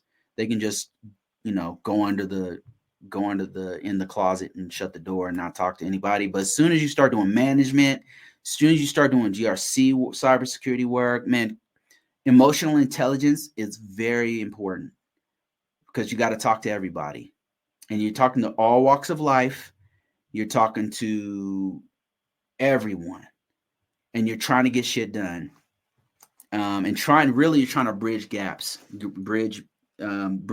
between C-levels and technical guys in the weeds, and they speak different languages and have different emotional appeal, and then you got to come at them different, everything. So emotional intelligence is super important and not spoken about, but it's very important in cybersecurity. The other thing will be problem-solving skills, like the ability. One of my really good friends, who was a mentor of mine, this dude, really brilliant. There's been a couple, but one guy in particular, his problem-solving skills were very, very good. And I took a lot from him. The way he thinks, the way he would break things down and make them very simple to come up with a solution.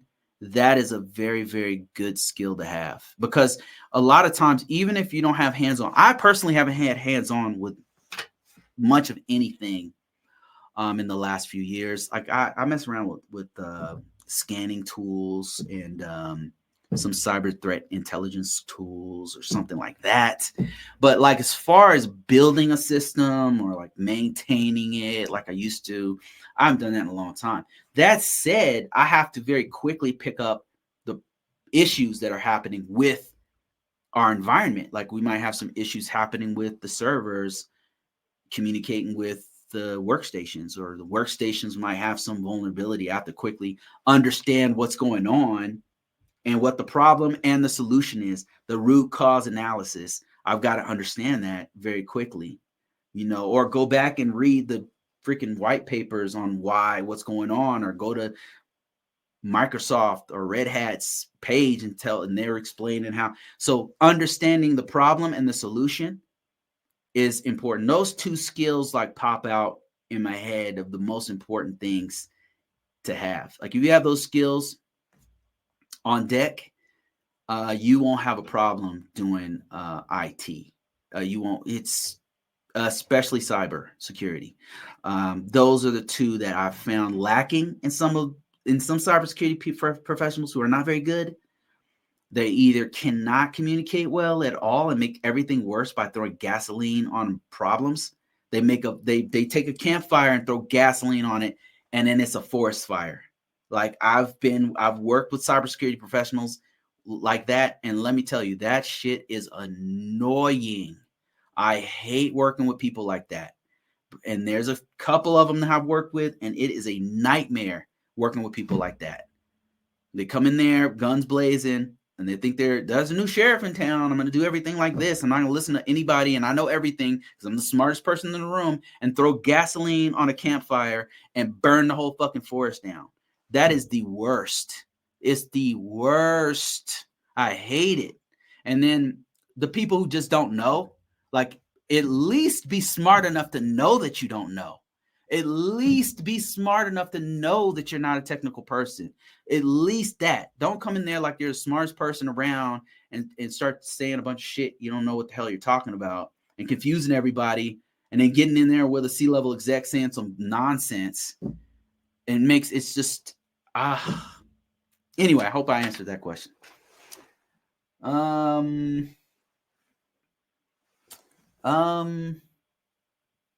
I have an ISC2 cert, a CC cert. That's certified in cybersecurity.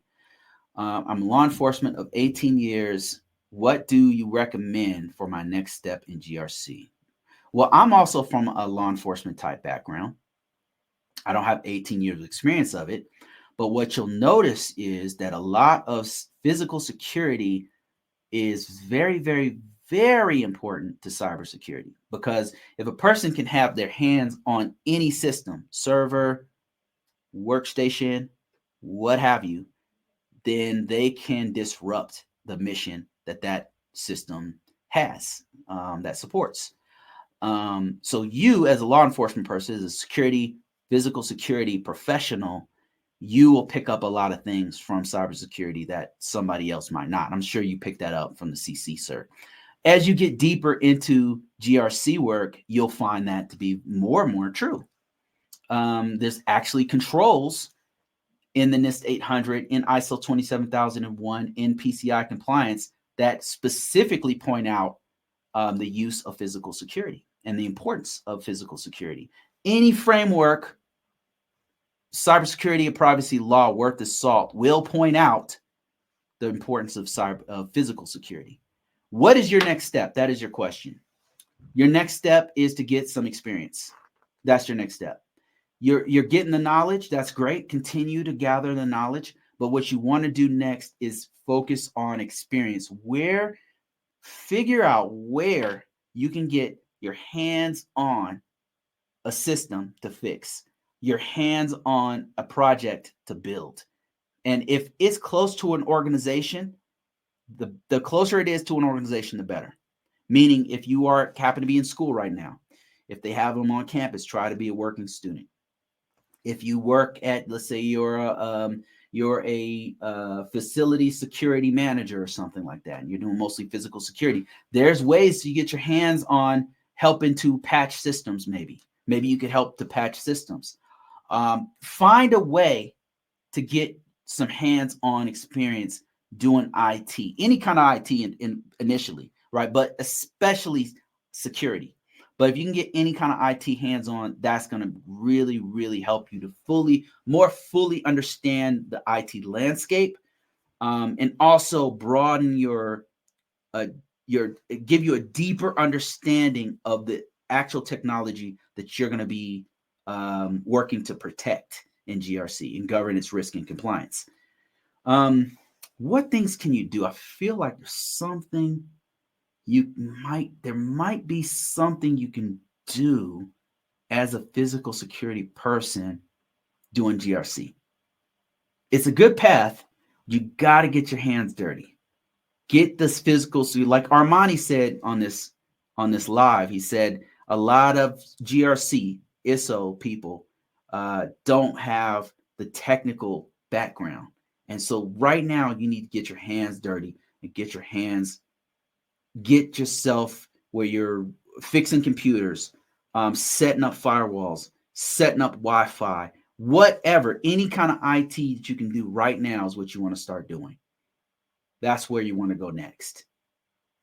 It's not going to be an overnight thing.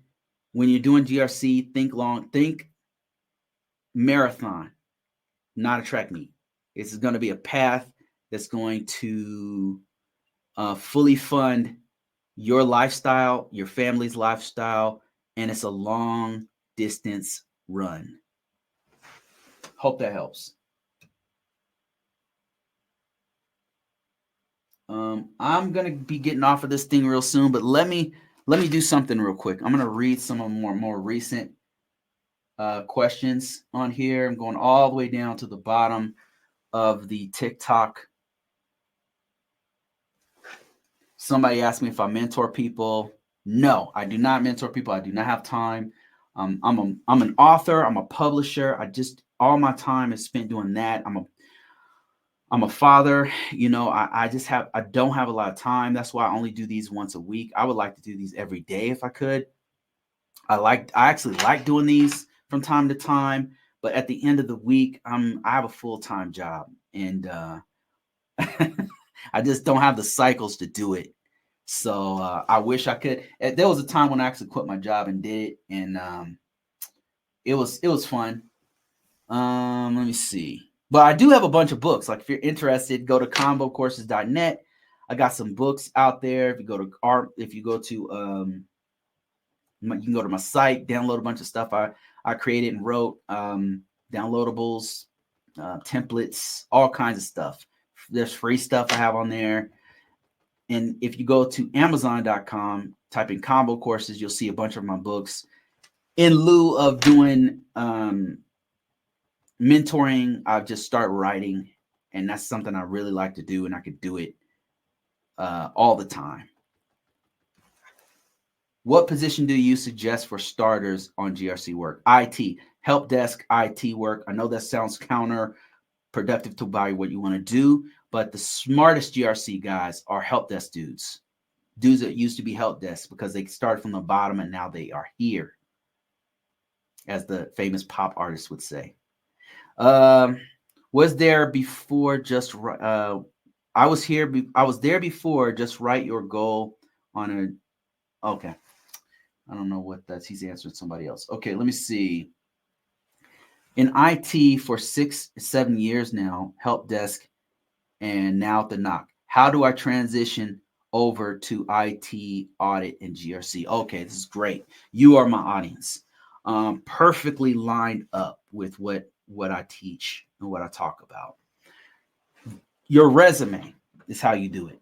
With 6 or 7 years of experience, you definitely already have tons of cybersecurity experience. You just got to put it on your resume. You're trying to do GRC, the risk portion. GRC, governance, risk, and compliance. You say you want to do IT auditing. That's risk. That's the risk side that you want to do. So you want to highlight all your risk skills. So if you've ever run a scan on your network, if you ever participated in any way, shape, or form with the scanning of the network, if you've ever done vulnerability management, including helping to secure systems by removing or remediation of those vulnerabilities. Put that on your resume. If you've ever done any of the following tools, if you know Python, if you have that skill set, put that on there. If you know vulnerability management, if you have used tools, we're talking about tools. If you've learned, if you've used EMAS, Archer, GRC, Archer in any way, shape, or form, if you've used CSAM, if you've used Jira, if you've used what other tools? Any kind of scanning tools, Qualys, Nessus, any tool whatsoever. I don't care if it was homemade, any kind of scanning tools. If you've used any kind of pen testing tools, if you've used any kind of virtualization tools, any kind of tools like that, especially the security tools, put that on your resume. If you auditing, if you've done any kind of auditing of logs, if you've looked at logs before, if you've had to analyze log information, you want to put that on there. If you've turned audit logs on, if you've turned them off, if you've had to fix things with audit logs, anything with audit logs whatsoever, put that on your resume. These are all security things that GRC people are looking for, and you are prepped and primed to get a job in GRC because they are looking for you. And if you don't believe me, if you're like, Bruce, I've had my resume out there, I've been looking for GRC, you just haven't done your resume right. Download my resume, it's free, to get an idea of what kinds of things you want to put on there. You want to put frameworks on there. Frameworks, standards, and any kinds of IT laws. And I'll give you an example. An IT law would be FISMA, or would be if you've ever worked with a GDRP or any of those like laws that come from a nation state or a local government, any kind of IT laws. HIPAA is another one. If you could list those on your resume. Another thing, standards would be ISO 27001 is a standard. I think PCI DSS is either a standard or a framework, or both. And then, of course, NIST 800, NIST CSF, Cybersecurity Framework. Any of those that you have any kind of exposure whatsoever, put those on your resume. That's going to help you to get in GRC. You might have exposure to it and don't even know it. So you might have to sit down with your resume and figure out. That's why I say download my resume, because it will point you in the right direction. Another thing you can do, another great resource, is go to LinkedIn and look at other people's resume who are doing exactly what you want to do within the next 5 years. Look at their resume. Look what keywords and key phrases that they are using on their resume. And then put that on your resume. Put the same wording on your resume. Okay, let me see. Been applying and getting no bites. Have a Security Plus and studied CISA. Do you have experience? Experience is really what they're looking for. Experience is really, really what you need.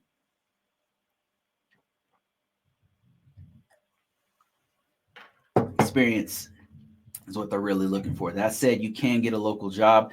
It's going to be a little bit harder for you with no experience, but you got to highlight and focus on that experience. Now, if you're going to come back and say, well, Bruce, I have 8 years experience, man, your resume sucks then.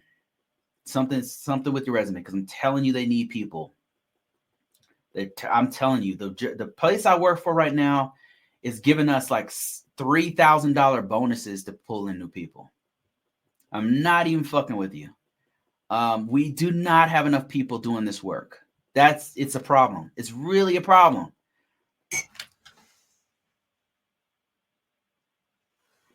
What position do you suggest for starters? Oh, I already read that one. Help desk. Help desk what, please? Help desk what, please? What do you mean? Just go to Google, type in help desk. What was the website again? Convocourses. Convocourses. Link in description. Go to my, if you happen to be on YouTube, if you happen to be on Facebook, if you happen to be on TikTok, go to my profile. The links in the profile.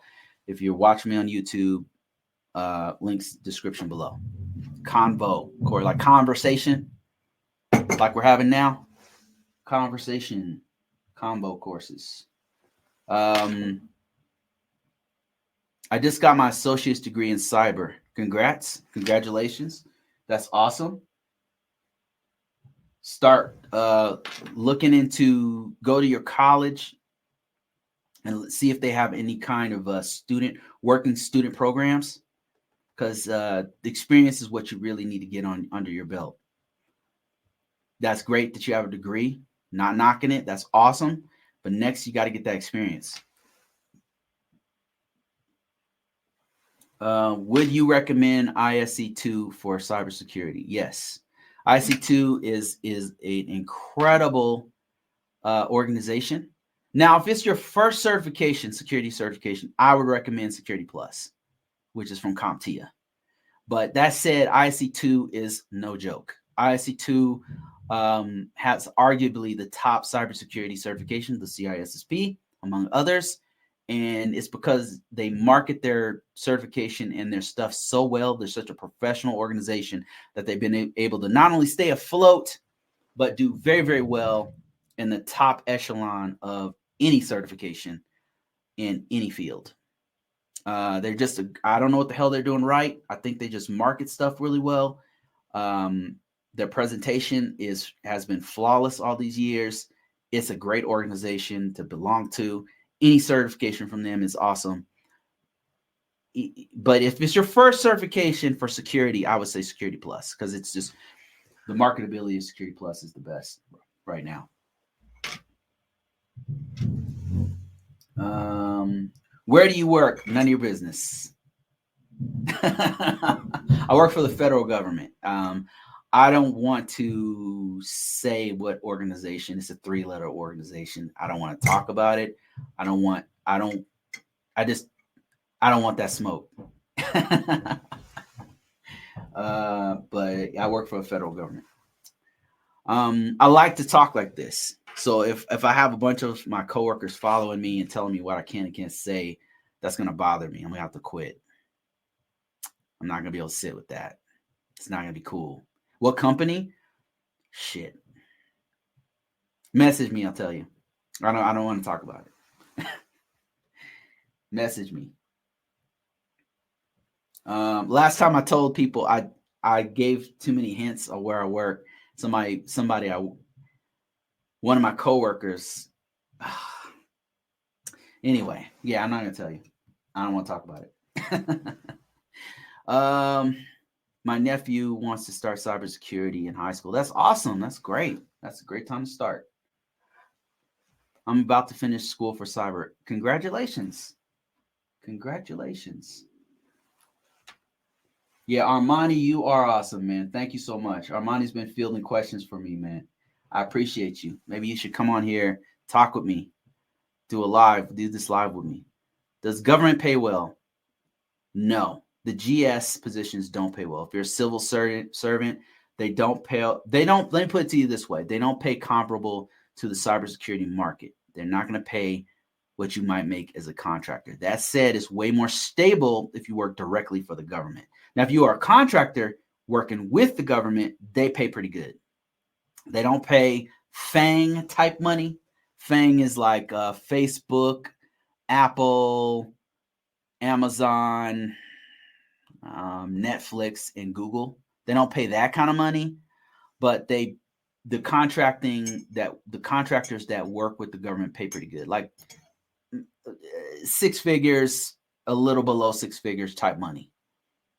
In the government, they rarely make 6 figures, but they're 80, 75, 90, something like that. So it's not really comparable to what you will make in the outside of the federal government. If you are a soldier or an airman or a Marine, you don't make as much at all. Like, those guys do not get enough credit because they're doing 10 times your work for a third of your pay.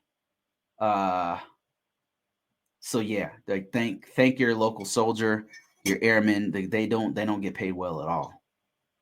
Well, they get great benefits though,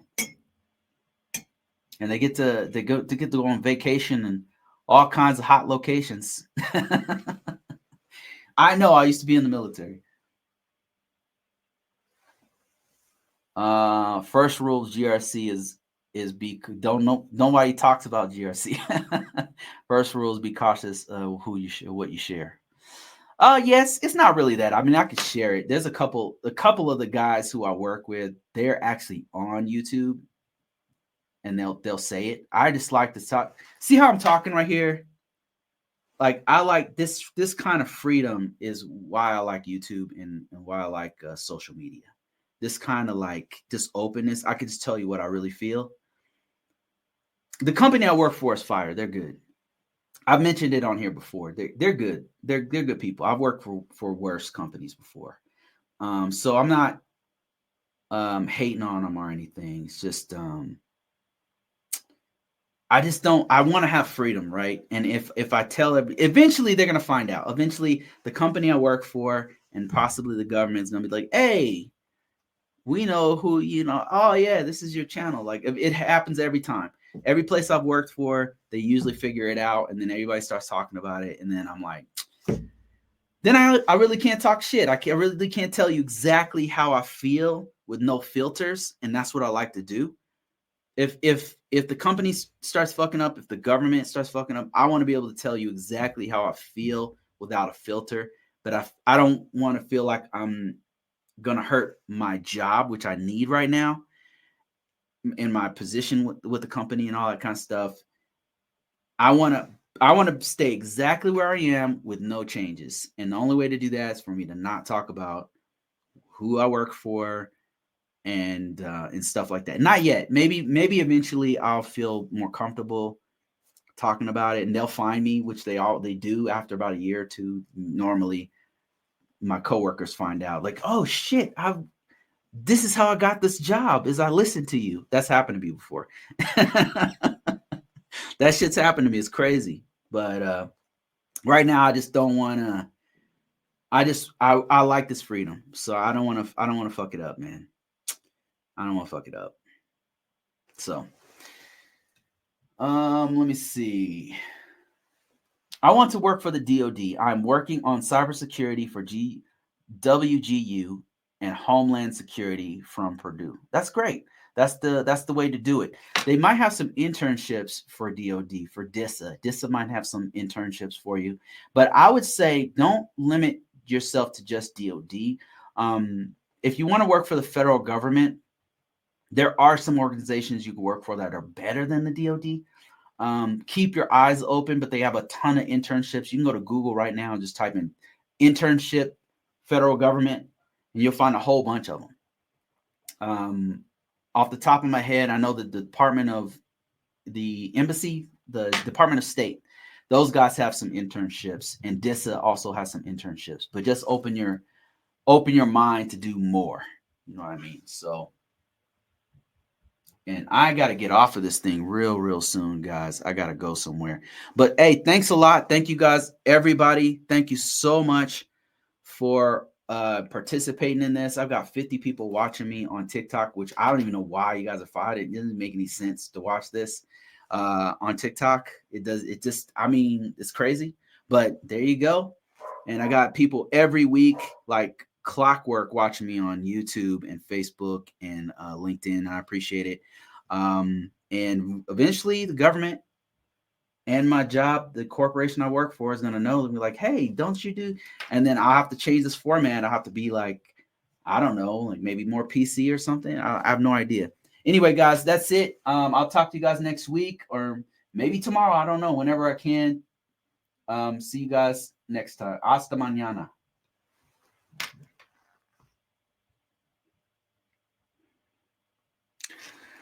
I am an ISSM. What do you do to deal with difficult coworkers under you? As a lead, would you let them go? This is a great question.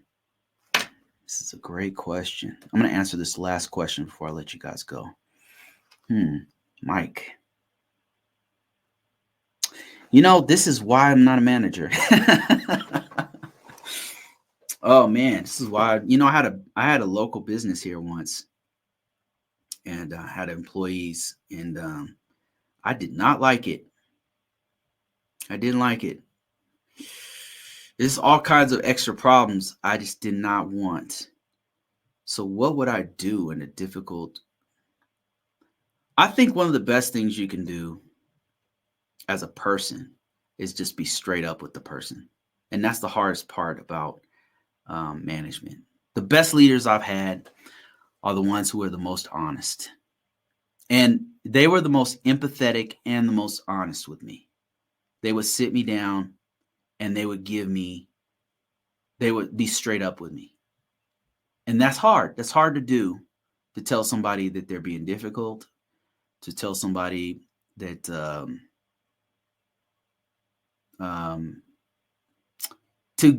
articulate to people in a way that's not going to make them panic or take you to court or some stupid shit, to tell them the God's honest truth without being disrespectful.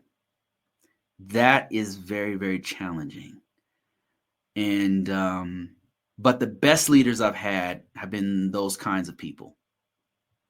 And so all I can say is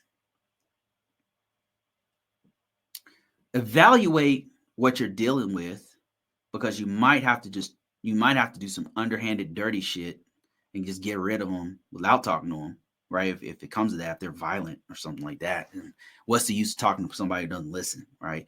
But if you're really trying to salvage what's going on, and you feel like there's somebody you can list that will listen, then maybe sit them down and just talk to them. I remember in the military, I was given some supervisory type roles, and those were some of the hardest conversations I had to have with different results. I remember I was in the military and I had some troops, and I thought I could just be nice to all of them. I thought I could just be nice and they would turn around. But what I failed to realize is that not everybody is like me. And there was different reactions. Like, one guy was a complete dirtbag, and I tried to sit him down and explain to him, hey man, look, this is what's going on. You got to get your shit together. And he was complaining about everybody was the problem. He wasn't the problem. And he did everything. He was doing everything he could, and he had all these problems, and that's why he was late, and they're not giving him a chance. And I said, look, I'll talk to them, but you got to get your shit together. And I did. I went and talked to leadership, and I said, look, this troop is having a really hard time because X, Y, and Z, right? And he has some family issues. And they're like, what's it got to do with him being late? Like, come on, like he could be on time to these things. And then they had a book of things that this guy was late for. And military, they don't fuck around with that stuff like that. And I said, look, he's not going to be late this time. Don't worry about it. And I'm sure you can guess what happened next. The guy was late to everything. Even when I handheld him to each one of his appointments. And then finally, both of us got in trouble. And we were in front of the shirt. And this guy started crying and blamed me for everything that happened. And I was just like, what the fuck is happening, right? What is happening? What's going on? Oh my God. But another troop I had, he had a different response. I told him, hey man, you got to get your shit together. You can't be late. Same thing. I sat him down. I said, look, I'm going to go talk to everybody about what's going on. And this guy wasn't late. He wasn't late again. He stopped being late to appointments. He stopped making excuses. He came, and everything I said about the guy, he came through. Didn't blame anybody. Didn't get me in trouble, whatever. I guess the moral of the story is it really depends on each individual employee. It depends on each individual person, how they're going to respond. And if I could go back, what would I do differently? I'd still give the kid a chance. But if he fucked up again and got us in trouble and told me, I'd be merciless. Because that's the only language some people understand, unfortunately. And it sucks, but some people don't understand. The only thing that's going to kick them in the ass is life. And in those cases, You got to get out of life's way and let life kick them right in their ass. And there is no choice. That's what the military taught me. Some people, they got to be kicked. Life itself, the wrath of God has to come down and train them. And if you get in the way of that wrath, you're going to get that kick too. And sometimes you just got to get out the way and let life kick them in the ass. That's what I would say. So I don't know if that helps, Mike, but that's just one little bit of knowledge, the thing that I learned. I don't know if that's nice or whatever, but all right, man, I got to go. How do I shut this thing off? Okay, there we go.